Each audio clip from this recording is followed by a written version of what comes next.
شاء الله فضل طابت اوقاتكم. نشرة اخبار الفضاء الاريتريه لهذه الفتره يصحبكم فيها محمود عبد الله بكفاح، والتي نستهلها باهم وابرز العناوين.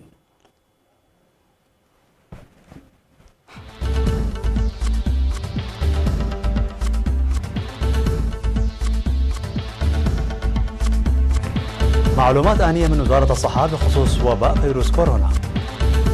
إحياء مجزرة سنبت سلام في غردات. سمينار صحي وقانوني في ساوا. أمريكا تجري محادثات لتقديم مساعدة عسكرية لتركيا. مسلحون يغلقون طرقا في مدينة بوسط المكسيك. بوتين يؤيد تعديلات دستورية تسمح له بالبقاء في الحكم.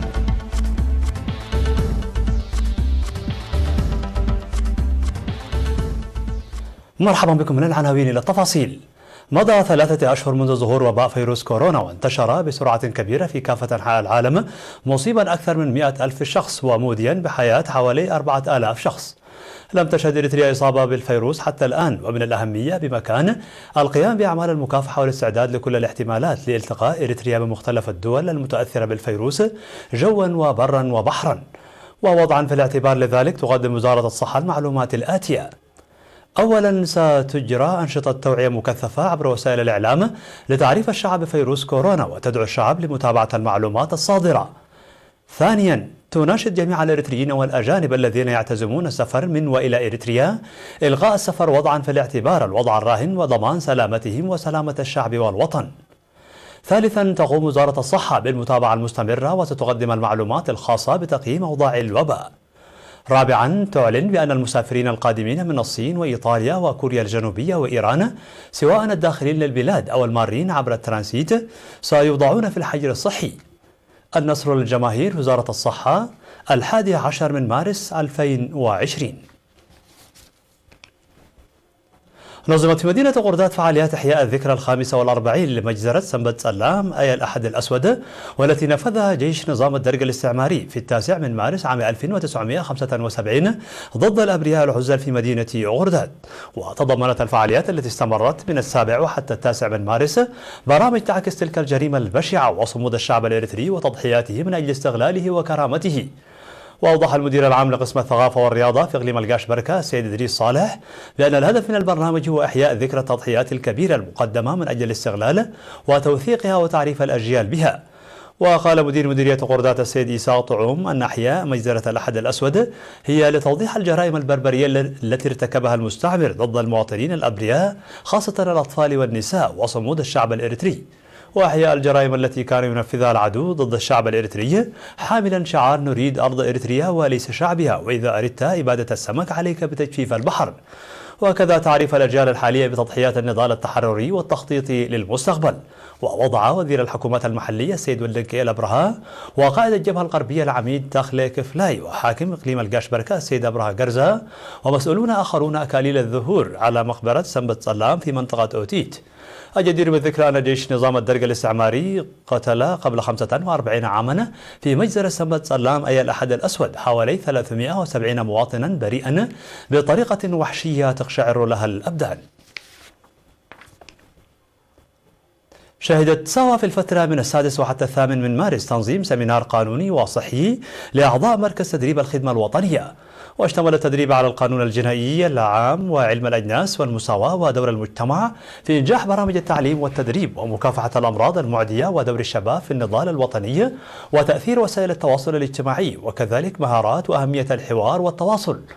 وقال رئيس الاتحاد الوطني للشباب وطلبة إريتريا السيد صالح مدين أن تاريخ إريتريا هو تاريخ الأجيال، موضحا بأن عملية بناء مجتمع واعي متحضر وقوي ترتكز على بناء شاب متسلح بالعلم والمعرفة ويتمتع بوعي عالي وتأطير قوي، مشيرا في الوقت ذاته إلى أن قضية الشباب تتطلب العمل المنسق والمساهمة الفاعلة بين الجهات الحكومية والجبهة والمجتمع المدني.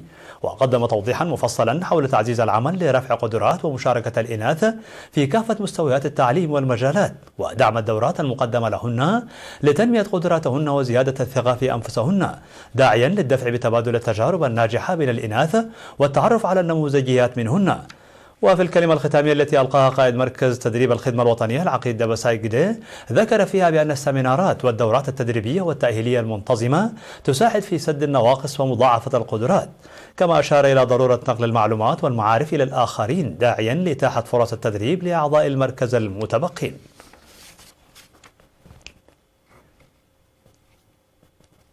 افتتحت شركة حارات المواصلات العامة خطا من فرو إلى بويا بمديرية قلعلو لحل مشكلة المواصلات التي كان يعاني منها السكان في الماضي.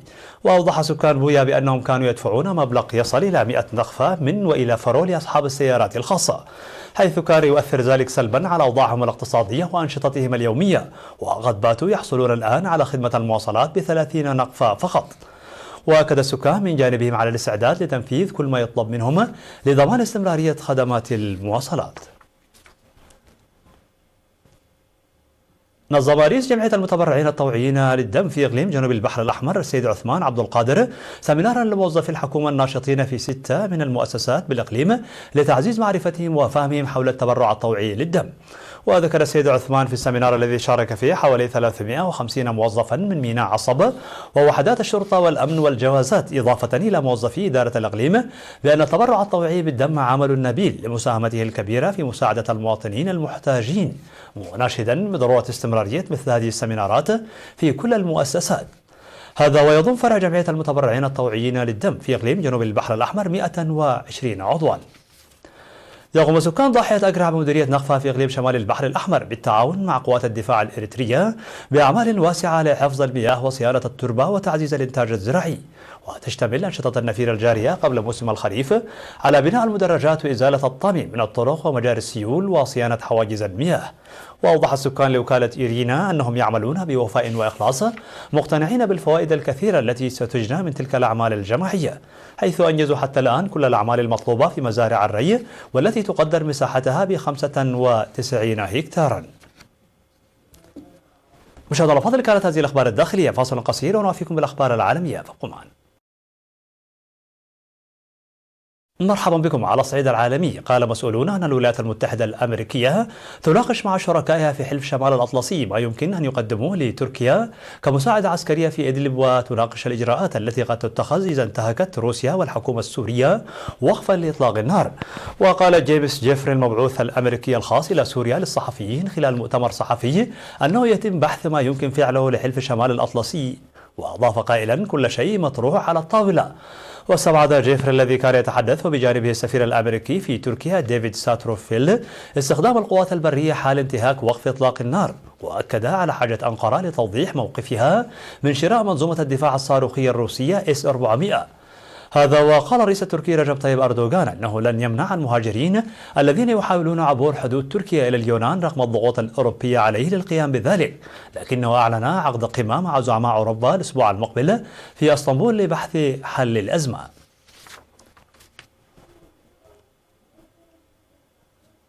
أغلق مسلحون طرقا بإحراق سيارات وتبادلوا إطلاق النار مع قوات الأمن في مدينة بوسط المكسيك، فيما نفى مسؤولون أمنيون الإمساك بزعيم عصابة مطلوب القبض عليه. وأثارت المناوشات في مدينة سيلايا بولاية جواناخواتو شائعات بأن قوات الأمن ضيقت الخناق على خوسيه المارو بيز زعيم عصابة سانتا روزا ديليما الإجرامية، وربما ألقت القبض عليه. ويعتقد أن العصابة تقف وراء عمليات سرقة ضخمة للبنزين، وهي ممارسات إجرامية زادت كثيرا في السنوات القليلة الماضية. وتصدى الرئيس المكسيكي أندريس مانويل لوبيز بعنف لسرقة الوقود أوائل العام الماضي بعد وقت قصير من توليه المنصب، وأمر بإغلاق مؤقت لخطوط الأنابيب المعرضة للخطر، مما أسفر بدوره عن نقص في الوقود استمر لأسابيع.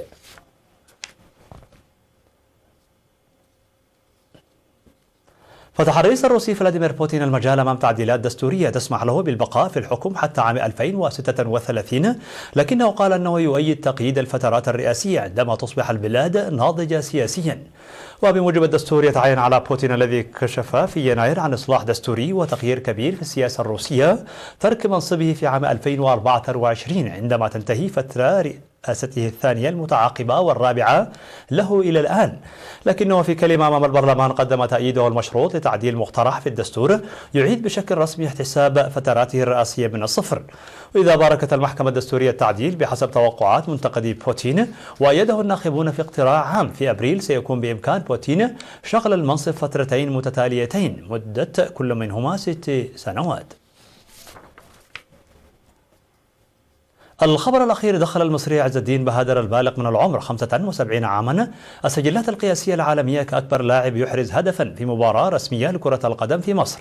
وكان الرقم القياسي السابق لأكبر لاعب يحرز هدفا رسميا في مباراة لكرة القدم يحمله كازويوشي ميورا لاعب نادي يوكوهاما الياباني عن عمر ناهز 50 عاما.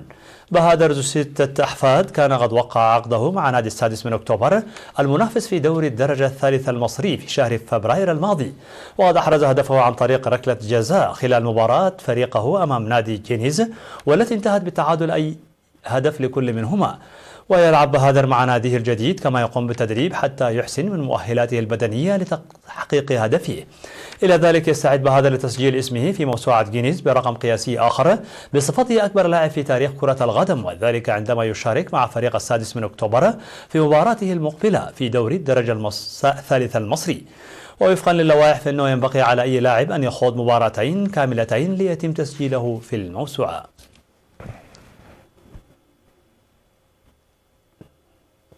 مشاهدينا الأفاضل، بهذا نكون قد وصلنا بكم إلى نهاية النشرة. شكرا على حسن المتابعة، دمتم بألف خير.